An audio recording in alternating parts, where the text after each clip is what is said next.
Hola, ¿qué tal? Mi nombre es María Imelda Vázquez Jiménez.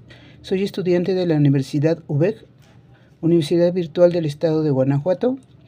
Mi matrícula es la 2302-8309. El nombre del reto es la jurisprudencia. El módulo es juicio de amparo y la licenciatura es de Derecho. El nombre de mi asesor es Sofía Pérez Fuentes Sacramento. La fecha de elaboración es el 15 de junio de 2025. En el desarrollo nos piden que, de acuerdo con los estudios del caso que se exponen a continuación, responde de forma coherente y argumentada a los siguientes planteamientos. En el número 1 dice: respecto al caso número 1, señala qué método de integración, reiteración, contradicción de criterios o precedentes obligatorios se utilizó para la creación de dicha jurisprudencia. La respuesta es que el método de integración que se utilizó para esta jurisprudencia de atracción fue el método de reiteración, ya que en el capítulo 3 de la Ley de Amparo, en el artículo 224, nos dice claramente que la jurisprudencia por reiteración se establece por los tribunales colegiados de circuito cuando sustenten por unanimidad un mismo criterio en 5 sentencias no interrumpidas por otra en contrario, las cuestiones de hecho o de derecho que sean necesarias para justificar la decisión no serán obligatorias. Y en esta tesis estamos viendo que hubo 5 sentencias no interrumpidas y establecidas por los tribunales colegiados, que son las siguientes. La número 1 fue la Facultad de Atracción 10-2007, presidente de la Suprema Corte de Justicia de la Nación, el 11 de julio del 2017 por unanimidad de 4 votos. La segunda fue la Facultad de Atracción 78-2010, magistrados integrantes del Tribunal Colegiado de Circuito del Centro Auxiliar de la Séptima Región, el 29 de septiembre de 2010, unanimidad de 4 votos.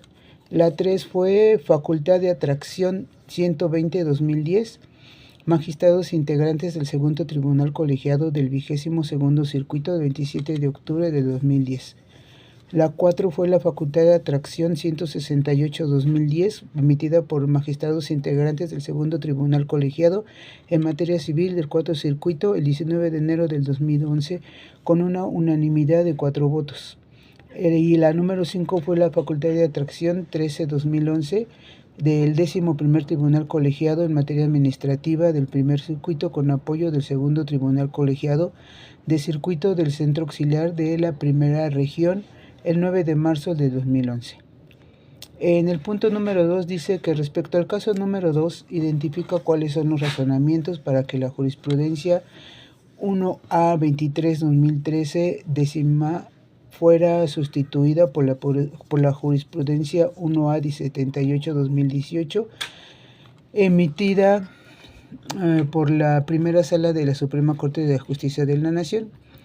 En la jurisprudencia 93-2013, la contradicción de tesis 97-2013 fue suscitada entre el octavo Tribunal Colegiado de Circuito del Centro Auxiliar de la Tercera Región en apoyo del Tribunal Colegiado del 25º Circuito y el primer Tribunal Colegiado en materia penal y administrativa del 17º Circuito el 14 de agosto de 2013. Aquí se está hablando de que la orden de citación al investigado a una audiencia de formulación de imputación con apercibimiento de aprehensión en caso de no comparecer transgrede el derecho a la libertad deambulatoria. Esto para los estados de Chihuahua y Durango, en donde se desprende que la jurisprudencia primera 78-2018, emitido por el tercer Tribunal Colegiado del 27º Circuito al resolver el recurso de queja 111-2017, consideró que no procede el juicio de amparo indirecto contra la citación a la audiencia inicial, porque es un mero aviso de que no incide en la esfera jurídica de la persona investigada.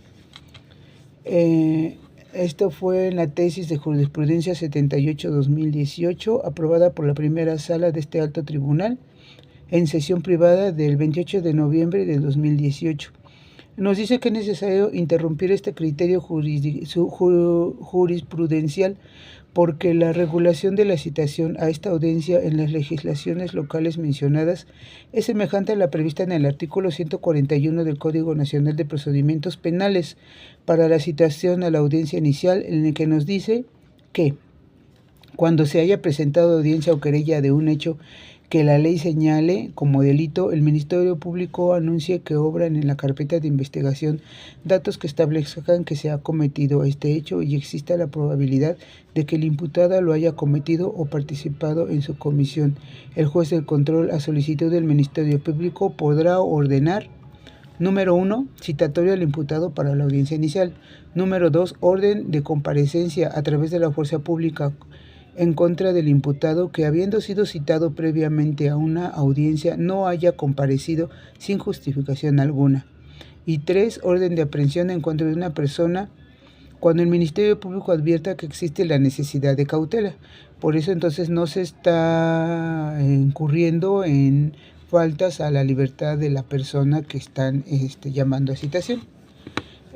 Aquí se advierte que la citación de la persona investigada a la audiencia inicial en la que habrá de formularse imputación en su contra por sí sola no es un acto que afecte su libertad personal, al tratarse de una simple comunicación del juez a petición del Ministerio Público, en el sentido de que se requiere de su presencia para el desarrollo de una audiencia en la que se formalizará la investigación que se sigue en su contra. O sea que aquí no se está faltando la libertad de esa persona, simplemente se le está citando a que asista a esta audiencia, en la que se formará la imputación respectiva, audiencia en la que podrá o no ser vinculado a proceso. Todavía no sabemos si lo van a vincular a proceso o no, y en su caso sometido a una medida cautelar.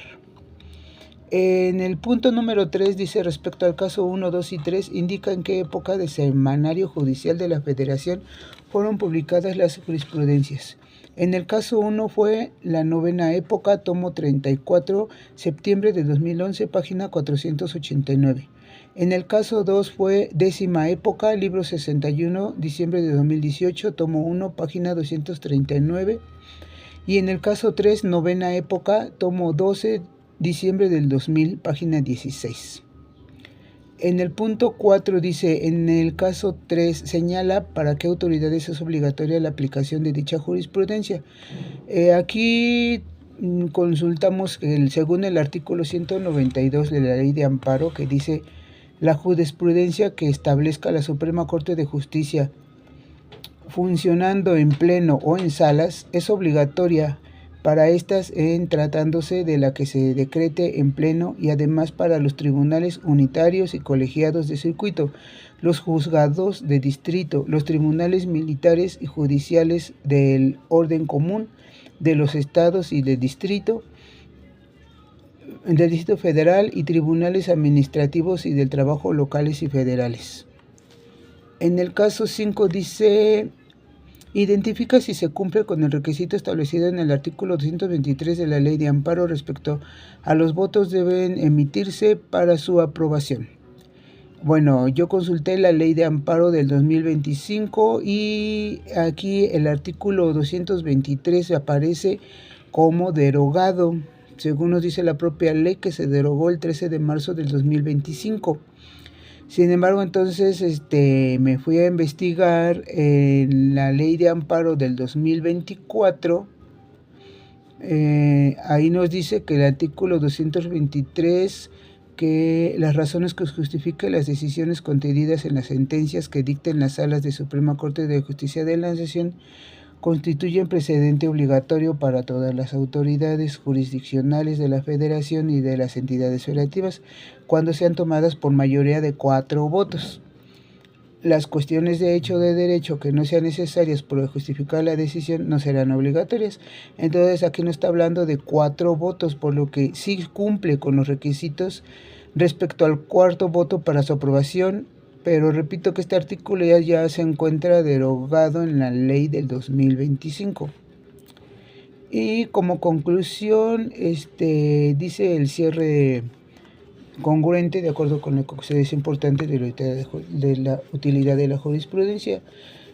Para mí la jurisprudencia es muy importante en el ámbito jurídico, pues ayuda no solo a los juzgadores, sino también a los profesionales del derecho y a las personas en general, ya que ayuda a que las leyes sean más claras y justas, pues con ellas la Suprema Corte de Justicia de la Nación obtiene un amplio criterio para interpretar lo mejor posible la Constitución. La jurisprudencia se integra por reiteración de criterios, por contradicción de tesis, por sustitución y por acciones de inconstitucionalidad y controversia constitucionales. Cuando la Suprema Corte de Justicia de la Nación resuelve, estas adquiere obligatoriedad en el ámbito jurídico. Entre los beneficios de la jurisprudencia podemos mencionar la seguridad jurídica, que hace que las leyes se lleven a cabo al pie de la letra. Otro beneficio es que ayuda a evitar algunas lagunas legales y resolver vicios de la ley, y hace las leyes eficaces y actualizadas que ayuden a la sociedad a resolver conflictos legales lo más justo que se pueda. Como conclusión también podemos decir que la Suprema Corte de Justicia de la Nación es el máximo tribunal del país, integrada por 11 miembros.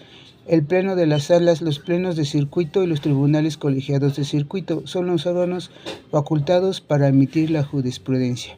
Muchas gracias.